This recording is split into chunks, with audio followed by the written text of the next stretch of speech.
So hey guys, welcome back to a brand new video. So आज की video में मैं आपसे बात करने वाला हूँ crystal fluid splitting of D orbital के बारे में, या फिर डी ऑर्बिटल कैसे स्प्लिट होता है जब कोई लिगेंड आता है उसके बारे में। ठीक है, तो ये एक बहुत ही बेसिक वीडियो होने वाला है आप लोग के लिए, क्योंकि बेसिक आपका जितना अच्छा क्लियर होगा उतना ही आपका एडवांस अच्छा होगा।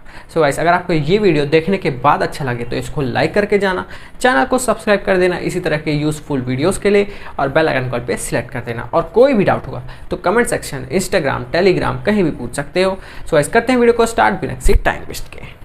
सो गाइस, अज्यूम करो कि हमने एक मेटल लिया डी ब्लॉक से। ठीक है, अब हम उसके डी ऑर्बिटल को देखेंगे अच्छे से और फिर हम पता करेंगे कि डी ऑर्बिटल में कैसे स्प्लिटिंग होती है।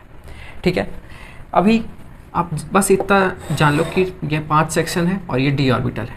ठीक है, अभी सबकी एनर्जी सेम है, सारे एनर्जी तो सेम है। तो अगर ऑल ऑर्बिटल्स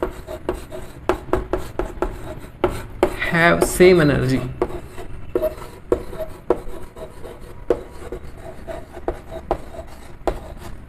तब ये ऑर्बिटल क्या कहलाते हैं? Degenerate orbital.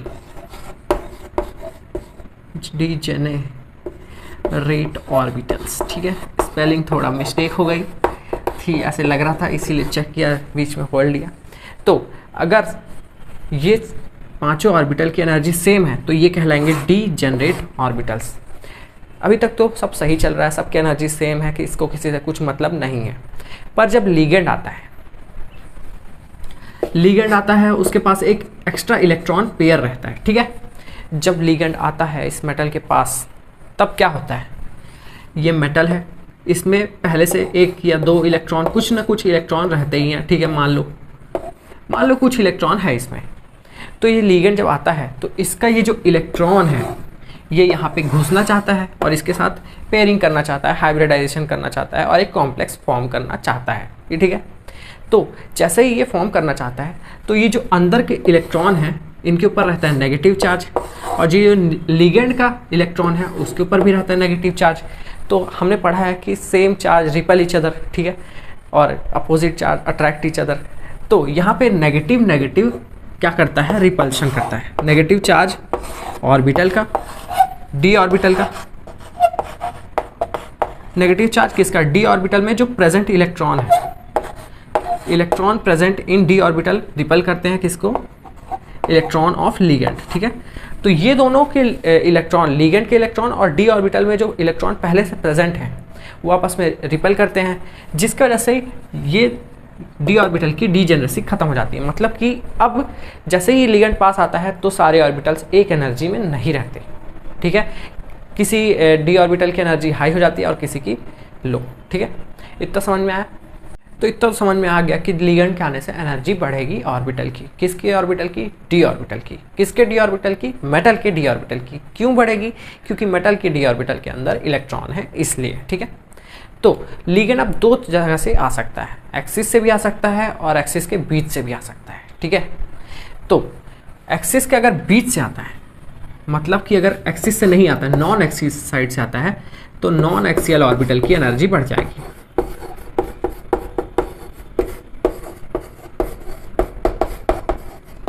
मतलब T2G ऑर्बिटल की एनर्जी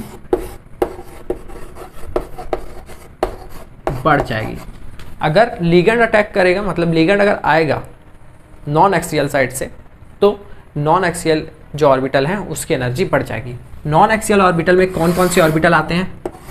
DXY, DYZ, DXZ। ठीक है, अभी के लिए इतना ही समझ लेते हैं, फिर मैं आगे नेक्स्ट वीडियो में इसमें डीप में घुसूंगा। ठीक है, तो अगर नॉन एक्सियल में आता है तो नॉन एक्सियल ऑर्बिटल की जो एनर्जी है वो बढ़ जाती है, क्योंकि नॉन एक्सियल ऑर्बिटल में इलेक्ट्रॉन रहते हैं जो कि लिगेंड के इलेक्ट्रॉन को रिपल करते हैं। ठीक है, अब और जैसे ही इसकी एनर्जी बढ़ेगी तो एक्सियल ऑर्बिटल या फिर EG ऑर्बिटल की एनर्जी कम हो जाएगी।